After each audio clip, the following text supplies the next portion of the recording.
Good morning, everyone. Morning. Morning. As you know, my name is Edva. Today, I want to talk about biometric as my topic for my presentation. First of all, do you know anything about biometric? Anyone can guess? Fingerprint scanner. That's one. Fingerprints, there's eyes. Retina scanner. Do you know where this word comes from? Biometric. Sounds Greek. It's Latin. Yes. Biometric comes from Greek. It's a Greek word. Bio means human, and metric means life. So in our own word, we could have put it like human measure, right? So as you know, bio means human, and metric means measure. Sorry about that. If we put it in our own word, we would say same. Like we sound like we would measure of body, and it is the same. It is. Let's go a little bit about the history of biometric. First of all, you know, biometric is taken mostly at the airports as an entry, a port of entry, or they do biometric mostly when they want to know somebody's identity. Like for instance, if you have something to do with the government, or as far as alien come from a different country, before you enter the country, you have to have your biometric taken. Or before the process your application as an alien in the United States, you have immigration have to call you to the office to take the biometric. I've been going through that, and I know what I'm saying. Let's go a little briefly about the history of biometric. It's a huge subject, but I've been looking at websites and trying to get the most important topics that I can share it to you all.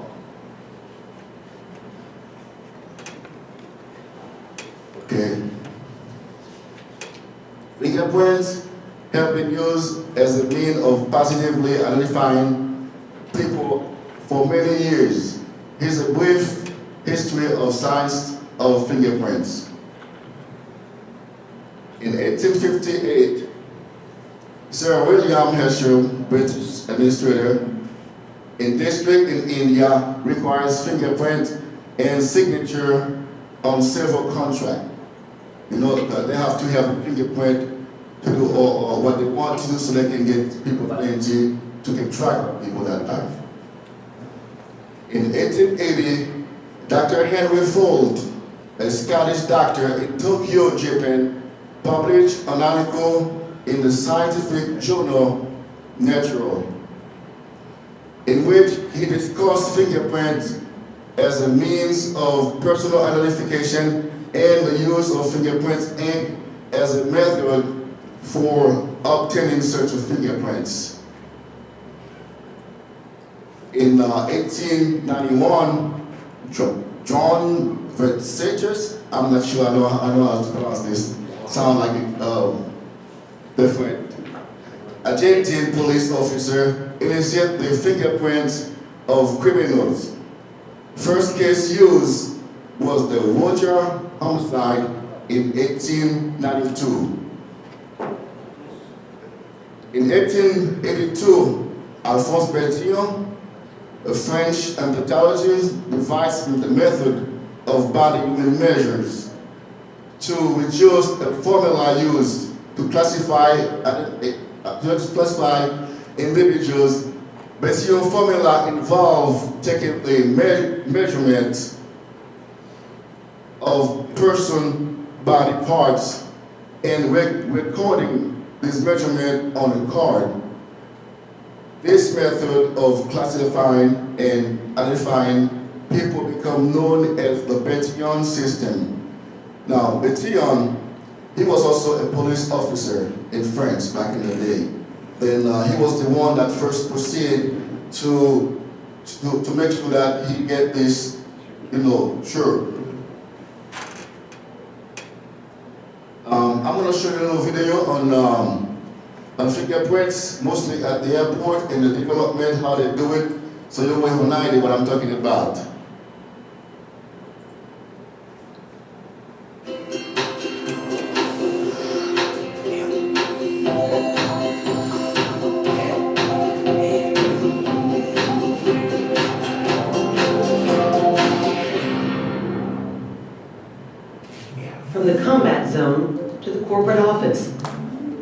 airport to the ATM.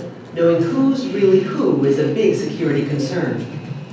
Traditionally, a person might enter a password or pull out a driver's license or passport as proof of identity. But increasingly, identification and authentication can also require an eye scan or a well-placed hand. It's a science known as biometrics, recognizing individuals based on their physical or behavioral characteristics. The structure of the face, the geometrics of the hand, the ridges of a fingerprint, the patterns in an iris. Every person carries multiple human traits that are a unique form of personal identification. The primary advantage of a biometric trait is that it belongs to that individual. You're implicitly connected to it. Unlike passwords or tokens or passports, which are external to an individual. Arun Ross is a computer science and electrical engineering professor at West Virginia University, one of 3 institutions where the National Science Foundation is helping to fund a coalition of biometrics research sites. The Center for Identification Technology Research, or CITER as the coalition is known, is an example of the important role that public and private funding can play in the innovation process. The National Science Foundation does offer seed funding, but that is augmented with the funding from these corporations and government agencies. CITER affiliates funded Ross's 2005 research with Dr. Reza Derkshani, who was at the University of Missouri in Kansas City. Iris recognition systems process the full iris, so when the eye's gaze is off-center, only a portion of the iris is seen and recognition is hindered. Ross and Derkshani proposed the idea that the sclera, the white part of the eye, might be an additional biometric trait that could be used for identification. We asked ourselves, what type of information can we extract from the sclera in order to perhaps improve the performance of classical iris-based systems? First, Ross and Derkshani collected digital images of eyes from dozens of subjects. Then they separated the sclera from the pupil and the iris to search for unique features. We began to see the features that were on the surface of the sclera, but also on the conjunctival vasculature, the vein pattern that is evident through the sclera. So we started developing algorithms that can be used to extract features. Computer algorithms are step-by-step instructions that tell the computer what to do. With fingerprint recognition, they are used to extract features called minutia points, the unique points in the fingerprint ridge where it ends or splits in two. With iris recognition, they convert the unique iris patterns into a binary code made up of zeros and ones like a barcode of the eye. So when we say algorithms, really we're talking about image processing algorithms.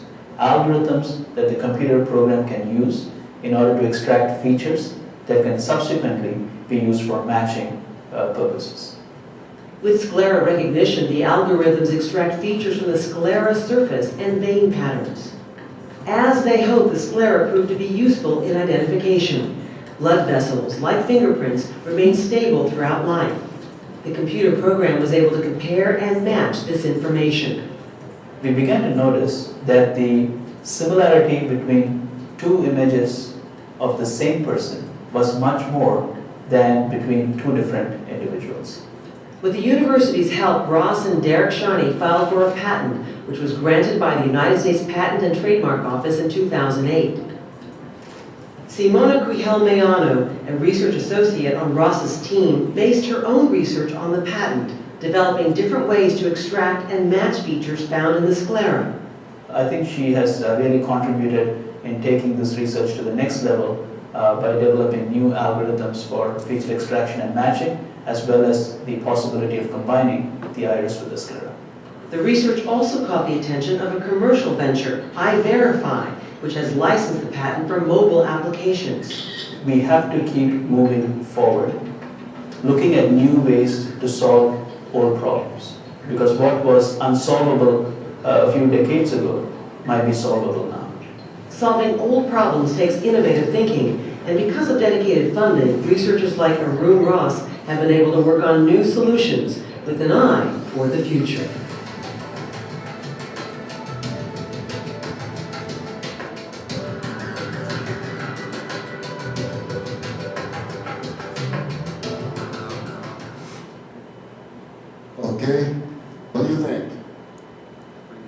That was pretty cool. It's amazing to see how technology is going forward. Day by day, they keep going, they never stop. Pretty much, let me show you some more, let me tell you some more history about biometrics so you have more idea of it.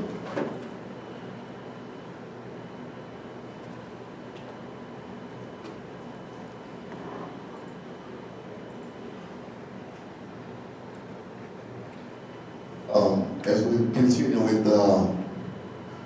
history, in 1892, Sir Francis Galton, a British anthropologist and cousin to Charles Darwin, published the first book of fingerprint.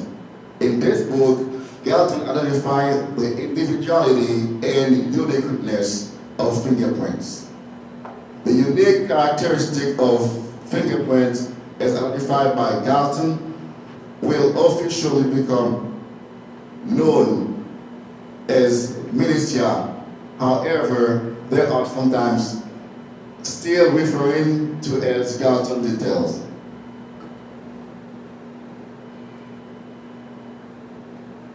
In 1892, John Versus made the first criminal fingerprint.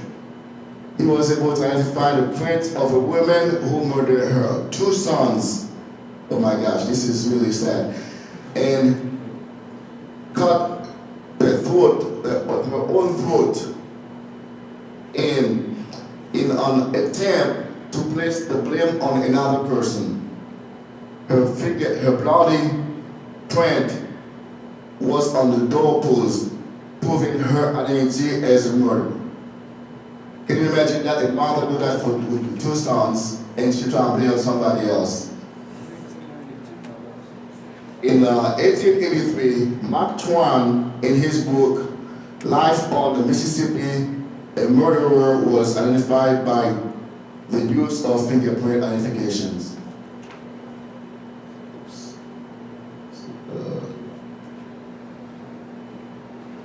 Sorry about that. Okay, I was on the right track. Now, 1896, International Association of Chief of Police, IACP, established National Bureau of Criminal Identification for the exchange of arrest information. In 1901, Sir Edward Henry, an Inspector General of Police in Bengal, India, developed the first system of classifying fingerprints. This system of classifying fingerprints was first adopted as an official system in England, and eventually spread throughout the world. Now this is a story about Will West. Will West was admitted in the prison back then. Then they took all what they want to do for him was fingerprints and they book him in jail. And next thing they know, they found somebody else with the same name, and they have to go back again to do the fingerprints of the 2 persons. When the man named West Will entered the living door prison system in 1903, he was put into the prison as all other inmates. His face was photographed and his bestial measurements were taken. Upon completion of this process, it was noted that another inmate known as William West, who was already incarcerated in Lavender, he had the same name, bestial measurements, and bore a striking resemblance to Will West. Let's continue. The incident called the reliability of bestial measurement into question, and it was decided that a more positive means of identification was necessary. The Bayesian system began to decline to the use of fingerprint identifying and classifying individuals began to rise. After 1903, many prison systems began to use fingerprint as a primary means of identification. Appealed his conviction to the Illinois Supreme Court on the basis of a questionable new scientific technique. The Illinois Supreme Court cited the historical research and use of fingerprints as the means of reliable identification in upholding the conviction. And those establishments the use of fingerprints and as a reliable means of identification. Jennings was executed in 1912. In 1917, first palm print identification is made in Nevada. The bloody palm print found on the letter left at the scene of stagecoach robbery and murder of its driver was identified to Ben Cole, Steve V. Cole, 42 New. In 1905, U.S. military adopted the use of fingerprint. Soon thereafter, police agencies began to adopt the use of fingerprints. In 1908, the first official fingerprint card was developed. In 1924, formation of ID Division of FBI.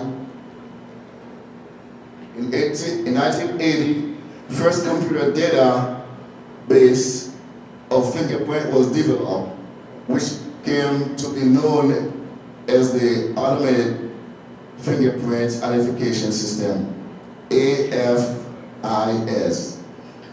In the present day, there are nearly 70 million cards and nearly 700 million individual fingerprints entered in AFIS. Now let me show you a little more video on fingerprints at the airport with the card they use to identify people.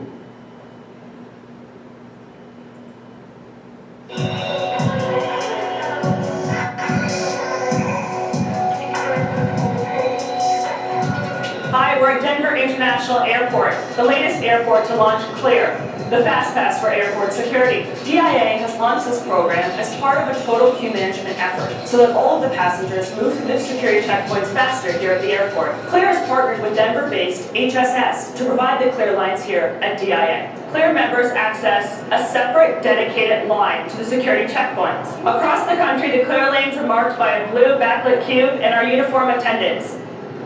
We're here at DIA South Checkpoint to demonstrate the CLEAR lane experience. When I enter the CLEAR lane, I hand my identification to Amanda and my boarding pass, and she checks to make sure they're valid. Then we head to the verification kiosk. During enrollment, we collect all 10 fingerprints and both iris images from applicants, and then we ask the applicant, which of the biometrics would you like to use during verification? I chose my right index finger, but I could have chosen my iris. I simply insert my card into the reader. It takes a typical 4 seconds to verify. I read the prompts on the screen, and when it's ready, I simply place my fingerprint on the reader. And voila, I'm clear. Verification with iris is just as easy as verification with the fingerprint. When the prompt gives her the cue, she will look into the iris reader, adjusting it so that it's comfortable for her, and again, it takes a typical 4 seconds to verify. And she's clear.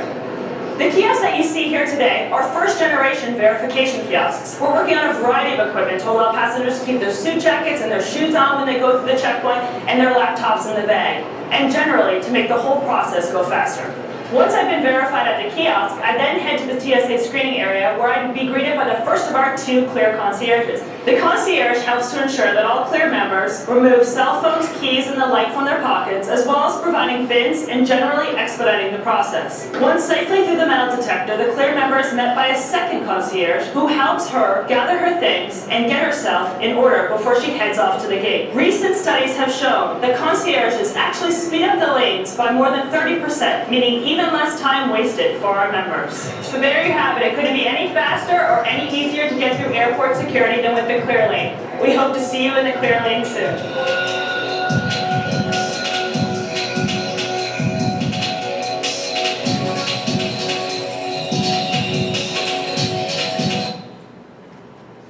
Okay. Let's continue. As far as iris, the fingerprint, of iris taking no identity, the idea for retina identification was first conceived by Dr. Gallatin Simon and Dr. Isidore Goldstein and was published the New York System Journal of Medicine in 1935. The idea was a little before its time, but once the technology caught up, the system for retina scanning device emerged in 1975. In 1976, Robert Buzz hailed from a corporation named Identify, INC, and made a full-time effort to research and develop such a device. In 1978, specific means for retina scanner was presented, followed by a commercial model in 1981. This is the fingerprint device that I put up for you all so you can see it. And this is a mouse that you can hook up in your computer. And this is a hard drive that you can hook up in the computer too. There's a biometrics input and flash drive, keyboard, and this is it.